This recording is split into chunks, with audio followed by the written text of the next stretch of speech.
Hola, muy buenas tardes, querida comunidad. Rezamos juntos leyendo el comienzo del capítulo 23 del Evangelio según San Mateo. Jesús dijo a la multitud y a sus discípulos: Los escribas y fariseos ocupan la cátedra de Moisés. Ustedes hagan y cumplan todo lo que ellos les digan, pero no se guíen por sus obras, porque no hacen lo que dicen. Atan cargas pesadas y difíciles de llevar y las ponen sobre los hombros de los demás, mientras que ellos no quieren moverlas ni siquiera con el dedo. Todo lo hacen para que los vean. Agrandan las filacterias y alargan los flecos de sus mantos. Les gusta ocupar los primeros puestos en los banquetes y los primeros asientos en las sinagogas, ser saludados en las plazas y oírse llamar mi maestro por la gente. En cuanto a ustedes, no se hagan llamar maestro, porque no tienen más que un maestro, y todos ustedes son hermanos. A nadie en el mundo llamen Padre, porque no tienen sino uno, el Padre Celestial. No se dejen llamar tampoco doctores, porque solo tienen un doctor, que es el Mesías. El mayor entre ustedes será el que los sirve, porque el que se eleva será humillado, y el que se humilla será elevado. Palabra del Señor. Conocemos de sobra las cosas que a Jesús tanto le molestan y yo diría tanto le entristecen de sus hermanos judíos del pueblo de Israel y en particular de estos personajes a los que una y otra vez se refiere. Podríamos decir, seguramente no son todos los escribas y todos los fariseos, pero al menos una parte significativa de ellos que tienen esta costumbre de estar atentos a la imagen que dan.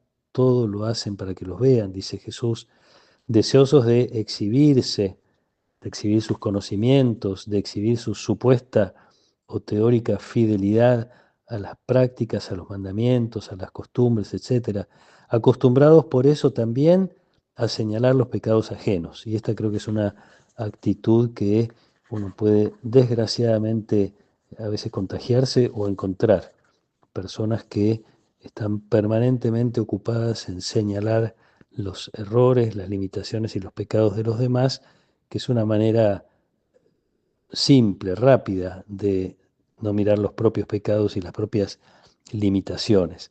La vanidad de hacer todo para ser vistos, la mentira, nosotros diríamos hoy la doble vida, no hacen lo que dicen. Esto que molesta tanto al corazón de Jesús.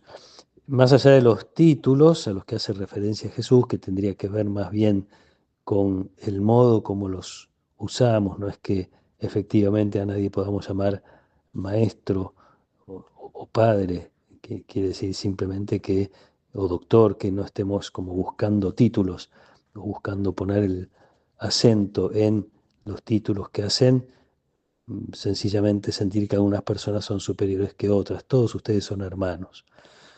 Lo opuesto a la hipocresía me parece que es el camino de yo diría prácticamente el camino de la Cuaresma, el camino de la sinceridad de cada uno consigo mismo, sinceridad en el reconocimiento de ser pecador, de necesitar hacer conversión, el conocimiento de las propias limitaciones y pecados que nos pone en un camino de desear esa mejoría que necesitamos, esa conversión que necesitamos, como una actitud permanente, digo, es de la Cuaresma, pero también es en definitiva el camino de la fe, el buscar permanentemente conocernos profundamente, saber cuáles son nuestras limitaciones y debilidades, evitar el poner nuestra preocupación sobre cómo vamos a ser vistos, evitar el ponernos en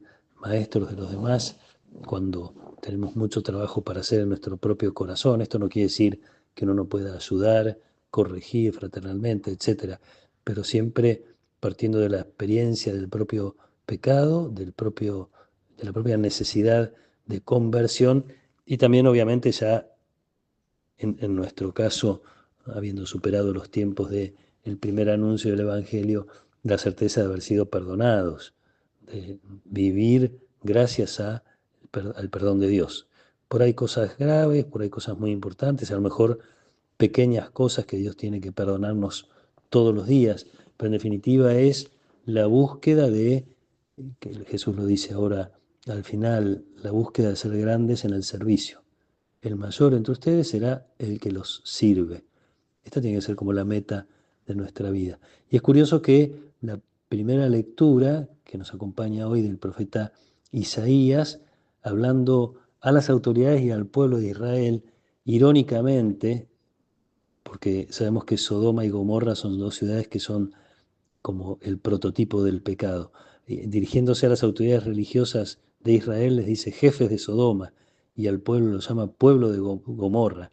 O sea, la necesidad de purificarse es un llamado a la purificación y a la conversión. Aparten de mi vista la maldad de sus acciones, cesen de hacer el mal, aprendan a hacer el bien. Y enseguida hace referencia al modelo de quien debería ser destinatario de nuestra capacidad de hacer el bien: el oprimido, el huérfano y la viuda. Así cita Isaías, así se refiere Isaías a quienes deberían recibir nuestra ayuda. Esta es nuestra meta, más allá de mirar o lejos de mirar cuántas cosas estamos haciendo bien o de creernos superiores, de ponernos en el lugar de maestros de los demás, tener el corazón permanentemente atento a la conversión que se manifiesta en las obras de caridad, en el servicio concreto que hagamos a los demás. Que nos acompañe la protección y la bendición de Dios Todopoderoso, del Padre y del Hijo y del Espíritu Santo. Amén.